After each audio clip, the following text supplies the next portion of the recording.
Hello pen people, another fountain pen review for you, and today, as you can see, what we're looking at is the Aurora 88 Minerali. And this is one of those pens that has an enormous amount of packaging, and one of those ones where you wonder if the exorbitant price you're paying for the pen is mostly for the packaging. And this is one where I have to wonder that because, as you'll see, the packaging is crazy. So there's this slip cover that comes off, and as you can see, this box is filling up the screen here because it's a huge box. It slides, the sleeve slides off. That's a nice looking sleeve, you know, and it shows the crystals, and this is the Minerali series, which means mineral, of course. And then there's this inner box, and we'll just get that off of my desk here. And then this lid comes off. You can see right here it says Italian Passion, Sign of Distinction. Well, they are distinctive pens, I will give them that. And one of the great things about Aurora is that they're one of the remaining pen makers out there that makes their own nibs in-house, including their feeds and everything. So they're entirely made in-house. They're beautiful pens out of beautiful materials. I won't knock them for that. And they have a lot of adherents and followers who like them quite a bit. I just find the packaging a bit obnoxious. It's just because it's so much and it seems a bit excessive, but it isn't the only brand that does this by any means. And it does make a statement. Anyway, we'll take the inner box out. Well, actually, yeah, I guess sleeve, cardboard box, outer box. Oh, and I forgot to mention that the inner box has the number on it right here, that this is number 191 of 388 pens in this particular color. And this is the Minerali, the 88 Minerali in the green color. And this lid is magnetic. It is a wooden box that has got this interesting silver painting on it. Beautiful furniture, hinges, chromed, very nice. The pen here, as you can see, is sitting on a large pen bed, kind of looking like a, I don't know, it's just, you go through all of this packaging and then you see a pen that looks nice, but not overwhelming. I don't know. It's a beautiful pen, though. I kind of like it. So we'll just show what else is in this box. And then on the top of the box it says there, since 1919, made in Italy. And then inside, underneath the pen bed, there is a bottle of Aurora black ink. And if you like black ink, you really need to try some Aurora black. It is fantastic black ink. It's very, very good. And then there's the booklet, and so I guess warranty information and whatnot. And that's that in there. But it's nice that they throw in a bottle of ink in one of these small ones here. I have another one of these out that I've already opened, so it's just an extra one. It's kind of nice. And then right here, I let you know that the nib on the pen is of 18 karat solid gold. We'll put that back on there and get this box out of the way. Now, this pen is made out of acrylic, as far as I can tell. It is beautifully made, beautifully polished. The cap and the barrel are clearly demonstrators, and they are clear as glass. There's nothing to fault here. It is beautifully made.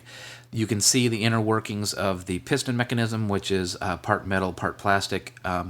Aurora piston mechanisms, at least in my experience, the one that I've owned and the few that I've tried have been quite nice. Very smooth working piston mechanism. They talk about how the piston head has got a hollow in it so it can hold even more ink. Whatever. I don't know that that's really a feature or not. But the piston mechanism does work quite well. Oddly, though, this pen I've only filled up once before, so today will be the second filling for this pen for me. And you can see the nib there. It's a rhodium plated 18 karat gold, and this one, I don't know if you can get it to focus on there. Yeah, pretty good. It is an italic or a stub, and so it's got a broad nib there. And Aurora does an interesting grind on theirs, making the edge of it quite thin. And if you turn it the wrong way, you can actually gouge the paper somewhat, and the edges feel quite sharp.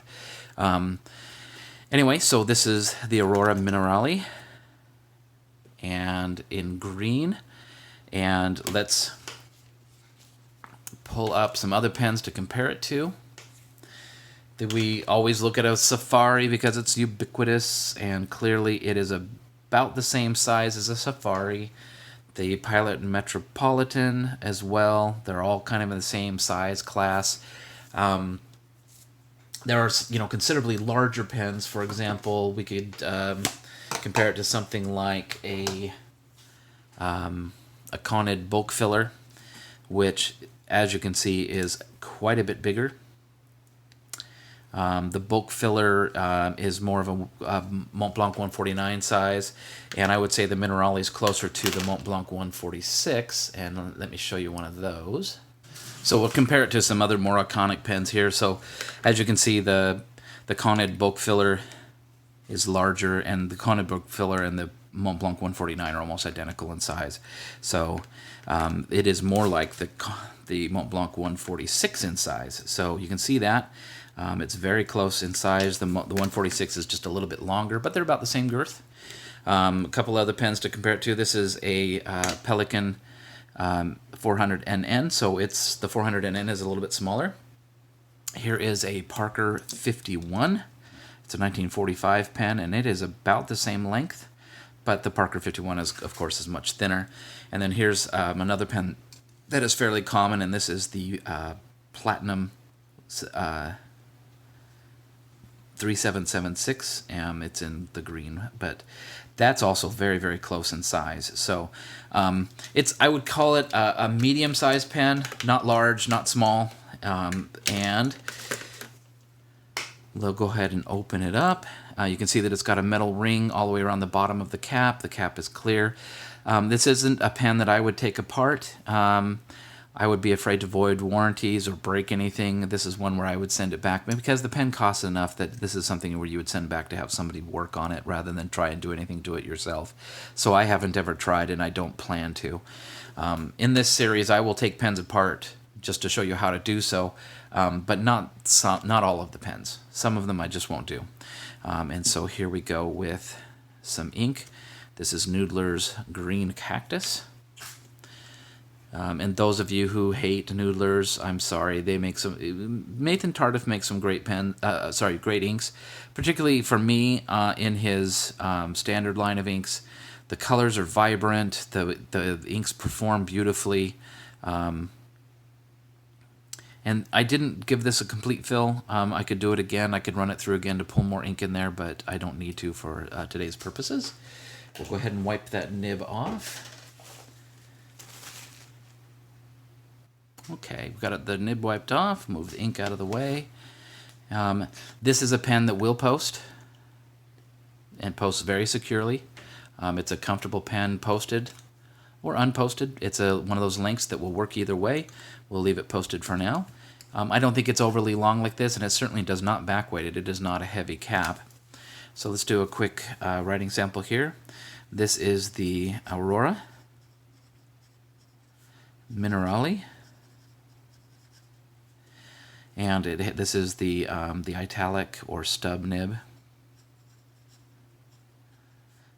And the ink, as I mentioned, is Noodler's.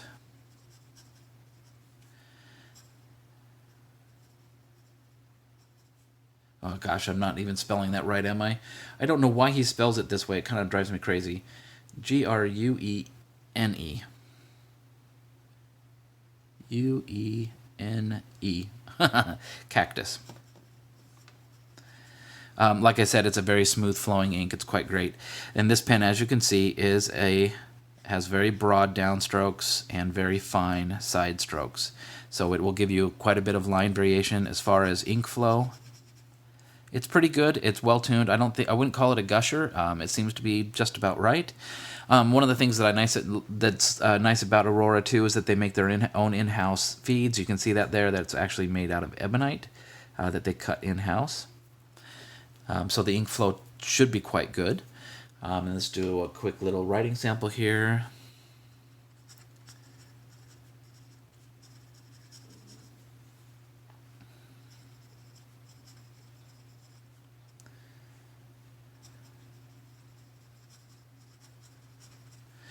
You can hear it. It's a little sharpish. That's because of the italic nature of the nib.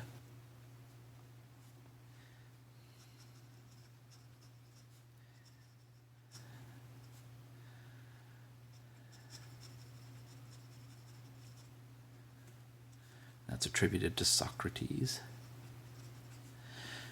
There was a little dryness there. I think that was because I rotated the nib up onto the edge a little too much there, because normally this pen doesn't really suffer much from bad flow. It's just that the nib is so italic and so sharply italic that it can at times, if you rotate it one way or the other, skip a little bit. But it's more of user getting adjusted to the pen than anything else. So anyway, this has been a review of the Aurora 88 Minerali in the green, and it is a good pen. I like it quite a bit, and I hope you have a good day.